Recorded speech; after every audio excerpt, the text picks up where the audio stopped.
दुनिया में सबसे ज़्यादा नौजवान अगर कहीं होंगे तो वो भारत में है और हमारे युवा हर क्षेत्र में अच्छा काम भी कर रहे हैं।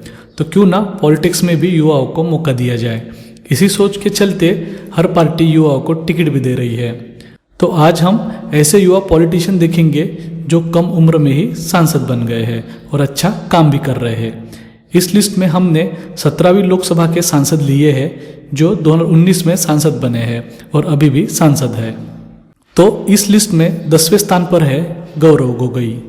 गौरव गोगोई का जन्म 4 सितंबर 1982 में दिल्ली में हुआ था। असम के पूर्व मुख्यमंत्री श्री स्वर्गीय तरुण गोगोई के वे बेटे हैं। उन्होंने अपने स्कूल की पढ़ाई दिल्ली से की है और उसके बाद उन्होंने इलेक्ट्रॉनिक्स में इंद्रप्रस्थ यूनिवर्सिटी से बीटेक भी किया है। उन्होंने न्यूयॉर्क यूनिवर्सिटी से एमए भी किया है। 2014 में उन्होंने कांग्रेस पार्टी ज्वाइन की और कांग्रेस की टिकट से वे कलईभोर मतदार संघ से सांसद भी बने। 2019 में भी वही मतदार संघ से वे सांसद हैं। पॉलिटिक्स ज्वाइन करने से पहले वे दिल्ली के प्रवाह नामक एनजीओ में जॉब भी करते थे। उनके पिताजी स्वर्गीय श्री तरुण गोगोई असम के सबसे ज़्यादा समय के लिए मतलब 16 साल के लिए मुख्यमंत्री रह चुके हैं। 40 साल के इस सांसद को इस लिस्ट में 10वां स्थान प्राप्त होता है। इस लिस्ट में 9वें स्थान पर है चिराग पासवान। लोक जनशक्ति पार्टी के अध्यक्ष और केंद्र में मंत्री रह चुके स्वर्गीय श्री रामविलास पासवान के वे बेटे हैं और फिलहाल लोक जनशक्ति पार्टी के वे अध्यक्ष भी है। चिराग पासवान का जन्म 31 अक्टूबर 1982 में दिल्ली में हुआ। उन्होंने कंप्यूटर इंजीनियरिंग में बीटेक किया। हीरो जैसे लुक वाले चिराग ने अपनी किस्मत फिल्मों में भी आजमाई है। इंजीनियरिंग की पढ़ाई आधे में छोड़कर उन्होंने कंगना रनौत के साथ मिले ना मिले हम इस फिल्म में काम भी किया है। हालांकि वो फिल्म कुछ खास चली नहीं। उसके बाद वो पॉलिटिक्स में आए और सांसद बन गए। चिराग पासवान चिराग का रोजगार नामक एनजीओ भी चलाते हैं जो कि युवाओं को रोजगार पाने में उनकी मदद करती है। बिहार विधानसभा 2020 के चुनाव के वक्त उन्होंने बिहार फर्स्ट बिहारी फर्स्ट ये कैंपेन भी चलाया था जिसमें उन्होंने बिहार को नंबर 1 स्टेट बनाने का वादा भी किया है। बिहार के जमुई इलाके से वो लोकसभा में सांसद है और भविष्य में बिहार का मुख्यमंत्री बनने की चाह रखते हैं। हमारे इस लिस्ट में 8वें नंबर पर है डॉक्टर प्रीतम मुंडे। राजनीति में पढ़े लिखे लोग भी आना चाहिए, इसका सबसे अच्छा उदाहरण है डॉक्टर प्रीतम मुंडे। एमबीबीएस की पढ़ाई के बाद उन्होंने डर्मेटोलॉजी में एमडी किया। पेशे से डॉक्टर रह चुकी इस सांसद को राजनीति की शिक्षा तो घर से ही मिली है। मोदी सरकार में केंद्र में कैबिनेट मंत्री रह चुके बीजेपी के वरिष्ठ नेता स्वर्गीय श्री गोपीनाथ मुंडे जी की वो बेटी है। उनका जन्म 17 फरवरी 1983 में महाराष्ट्र के बीड जिले में हुआ और बीड मतदार संघ से वो सांसद भी है। 2014 के चुनाव में उन्होंने अपने अपोजिशन को 6,96,321 वोट के मार्जिन से हराया था जो कि आज तक की देश की सबसे बड़ी जीत है। उनकी छोटी बहन पंकजा मुंडे एमएलए है और महाराष्ट्र बीजेपी सरकार में कैबिनेट मंत्री भी रह चुकी है। उनके चचेरे भाई धनंजय मुंडे भी एनसीपी के सीट से एमएलए है। उनके एज के हिसाब से उन्हें इस लिस्ट में 8वां स्थान प्राप्त होता है। इस लिस्ट में 7वें स्थान पर है प्रियंका सिंह रावत। प्रियंका सिंह रावत बीजेपी की सांसद है और बाराबंकी जो कि उनका मतदार संघ है वहाँ पे सब उनको जीजी के नाम से जानते हैं। उनका जन्म उत्तर प्रदेश के बरेली में 7 अगस्त 1985 में हुआ था। समाजशास्त्र में एमए और जर्नलिज्म में डिप्लोमा करने वाली प्रियंका जी पॉलिटिक्स में आने से पहले मीडिया में जॉब करती थी। हालांकि उनके पिताजी सिविल सर्विस ऑफिसर थे पर उन्हें राजनीति में रुचि तो बचपन से ही थी। अपने कॉलेज के दिनों में उन्होंने लाइब्रेरी इंचार्ज का चुनाव भी जीत लिया था। 2013 में बीजेपी ज्वाइन करने के बाद 2014 में चुनाव जीतकर वे पहली बार सांसद भी बन गई। उन्होंने खेती, शिक्षा, स्वास्थ्य में अच्छा काम किया। सरयू नदी पर बना सूरतगंज डैम पूरा बनने में उनका बड़ा योगदान है। उनके सांसद बनने के बाद बाराबंकी में काफ़ी विकास हुआ है। खासतौर पर रोड की स्थिति काफ़ी सुधर गई है। उन्हें एक फायर ब्रांड पॉलिटिशियन के रूप में भी जाना जाता है। हमारे इस लिस्ट में 6वें स्थान पर है नवनीत कौर राणा। नवनीत कौर राणा को कौन नहीं जानता। दुनिया के सबसे खूबसूरत सांसद के तौर पर उन्होंने काफ़ी सुर्खियाँ भी बटोरी है। युवाओं में काफ़ी पसंद किए जाने वाले सांसद में वो काफ़ी ऊपर के स्थान पे आती है। नवनीत राणा का जन्म 3 जनवरी 1986 में मुंबई में हुआ। बीकॉम की पढ़ाई करने के बाद एक्टिंग में उन्होंने अपना करियर आजमाना शुरू किया। दर्शन नाम की कन्नड़ फिल्म से उन्होंने अपनी एक्टिंग की शुरुआत की। उसके बाद उन्होंने तेलुगु, मलयालम, तमिल और पंजाबी फिल्म में भी काम किया। उनके पिताजी एक आर्मी ऑफिसर थे और शादी होने तक उनका राजनीति से दूर दूर तक कोई भी वास्ता नहीं था।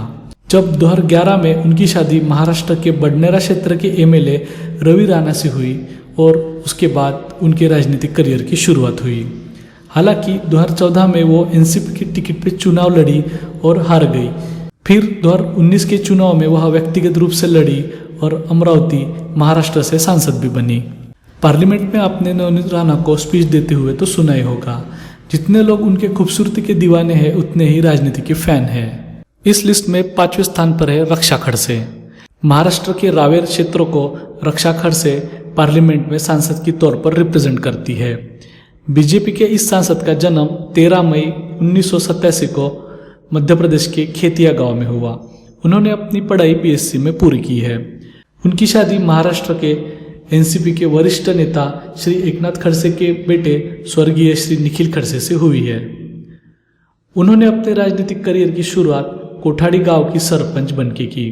उसके बाद वो जलगांव जिले के जिला परिषद में भी चुन के आई। 34 वर्षीय इस युवा सांसद को इस लिस्ट में 5वां स्थान प्राप्त होता है। इस लिस्ट में 4थे स्थान पर है डॉक्टर हिना गावित। हमारे इस लिस्ट में सबसे ज़्यादा पढ़ी लिखी सांसद अगर कोई है तो वो है डॉक्टर हिना गावित। उन्होंने MBBS और उसके बाद जनरल मेडिसिन में MD किया। उसके बाद उन्होंने LLB भी किया है। उनका जन्म 28 जून 1987 को महाराष्ट्र के नंदुरबार जिले में हुआ है। वे भारतीय जनता पार्टी की नंदुरबार क्षेत्र की सांसद है। बीजेपी के वरिष्ठ नेता और MLA डॉक्टर विजय कुमार गावित की वो बेटी है। अपनी पढ़ाई पूरी करने के बाद हिना राजनीति में आई। घर में राजनीतिक माहौल के चलते उन्हें राजनीति में अपना करियर सेट करने में कोई दिक्कत नहीं आई। 2014 के चुनाव में उन्होंने तब के 9 बार MP रह चुके मानिकराव गावित को हराकर सबको चौंका दिया था। वो बीजेपी की नेशनल स्पोकपर्सन भी है। इस लिस्ट में 3रा स्थान प्राप्त होता है दुष्यंत चौटाला को। हालांकि दुष्यंत चौटाला इस बार 2019 में सांसद नहीं है, पर वे 2014 के लोकसभा में सबसे कम उम्र के सांसद थे। वे 2014 में जब सांसद बने तब उनकी उम्र सिर्फ 26 साल थी। आज वे हरियाणा के सबसे कम उम्र के उप मुख्यमंत्री हैं। उनका जन्म 3 अप्रैल 1988 को हरियाणा के हिसार में हुआ। उन्होंने बैचलर ऑफ साइंस के साथ साथ LLB भी किया है। वे जननायक पार्टी के सह संस्थापक और अध्यक्ष भी हैं। दुष्यंत 2014 में हिसार क्षेत्र के सांसद थे, पर 2019 में वे चुनाव हार गए। फिर उन्होंने अपना रुख राज्य की राजनीति की ओर किया और 2019 में हुए चुनाव में वे उचना क्षेत्र से MLA भी बन गए। दुष्यंत चौटाला हरियाणा के पूर्व मुख्यमंत्री ओम प्रकाश चौटाला के पोते और MP रह चुके अजय सिंह चौटाला के बेटे हैं। इस लिस्ट में 2रा स्थान प्राप्त होता है तेजस्वी सूर्या को। महज 21 साल के इस डैशिंग और यंग सांसद का इस लिस्ट में 2रा नंबर आता है। उनके नाम के जैसा ही उनका राजनीतिक करियर युवाओं के लिए तेजस्वी और प्रभावशाली है। 16 नवंबर 1990 को बेंगलोर में जन्मे तेजस्वी ने अपनी पढ़ाई BA और LLB में की है। उनके पिताजी उत्पादन शुल्क के जॉइंट कमिश्नर थे और चाचा रवि सुब्रमण्यम बीजेपी के वरिष्ठ नेता और MLA हैं। कॉलेज लाइफ में उन्होंने ABVP ज्वाइन कर ली और राजनीतिक कामों में सक्रिय हो गए। फिलहाल वे बेंगलोर साउथ क्षेत्र के बीजेपी के सांसद हैं। वे युवाओं को काफ़ी आकर्षित करते हैं। उन्हें पेंटिंग और लिखने का भी शौक है। 9 साल की उम्र में उन्होंने अपने पेंटिंग बेच के जो पैसा आया वो आर्मी के कारगिल फंड को दान कर दिया। अंग्रेजी में क्रिएटिव लेखन करने के लिए उन्हें 2001 में नेशनल बालश्री ऑनर भी प्राप्त हुआ है। वो अराइज इंडिया नामक एक संस्था चलाते हैं जो स्कूल एजुकेशन के क्षेत्र में कार्य करती है। वे ट्विटर जैसे सोशल मीडिया पर काफ़ी एक्टिव रहते हैं और हमेशा यूथ से जुड़े रहते हैं। तो दोस्तों, हमारी इस लिस्ट में अब पहला स्थान प्राप्त हुआ है। उनका नाम है चंद्रानी मुर्मू। चंद्रानी मुर्मू का जन्म 16 जून 1983 को उड़ीसा के केओंझार में हुआ है। महज 26 साल की उम्र में चंद्रानी पहली बार सांसद बनी है और वो 2017 की पार्लियामेंट की सबसे कम उम्र की सांसद है। वो केओंझार क्षेत्र की बीजू जनता दल के टिकट की सांसद है। बीजेपी के अनंत नायक को हराकर वो सांसद बनी है। उन्होंने मैकेनिकल इंजीनियरिंग की पढ़ाई की है और डिग्री के बाद वे स्पर्धा परीक्षा तैयारी में जुड़ गई थी। लेकिन उनके मामा जी जो कि एमपी रह चुके हैं, उन्होंने चंद्रानी को राजनीति में आने की सलाह दी। चूंकि 2019 में केओंझार क्षेत्र आदिवासी के लिए आरक्षित हो गया, तो चंद्रानी एक परफेक्ट कैंडिडेट के तौर पर साबित हुई और वहां से इलेक्शन लड़ने के बाद वो सांसद भी बन गई। तो दोस्तों, आपको ये कम उम्र के सांसद की लिस्ट कैसी लगी? कृपया कमेंट कीजिए, लाइक कीजिए और वीडियो अच्छा लगा तो शेयर कीजिए, ताकि ज़्यादा से ज़्यादा लोग एक कम उम्र के सांसद के बारे में भी जान सके।